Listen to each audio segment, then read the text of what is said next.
Shark मछली को एक बड़े कंटेनर में बंद कर दिया गया। जब कुछ और छोटी मछलियों को इसमें छोड़ा गया तो शार्क कुछ ही लम्हों में उनको खा गई। अब एमिली, जो एक मैरीन बायोलॉजिस्ट हैं, एमिली ने तजुर्बे के लिए इस कंटेनर को दरमियान में से एक शीशे की दीवार से 2 हिस्सों में तकसीम कर दिया।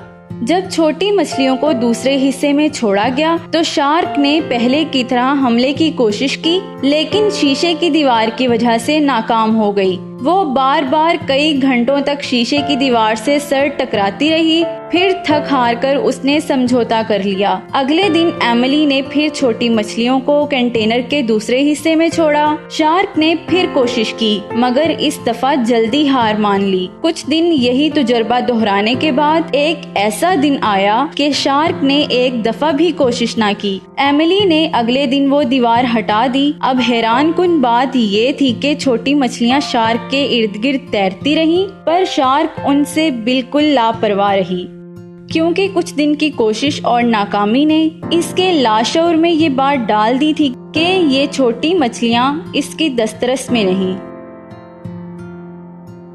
इंसान बिल्कुल इसी तरह कुछ नाकामियों से मायूस होकर कोशिश करना छोड़ देता है। इसे कितने ही मौके क्यों ना मुयस्सर आएं, वो अपनी पुरानी नाकामियों की वजह से दस्तरस में मौजूद हर मौके को ठोकर मार देता है। कोशिश करते रहें, एक दिन कामयाबी आपके कदम चूमेगी।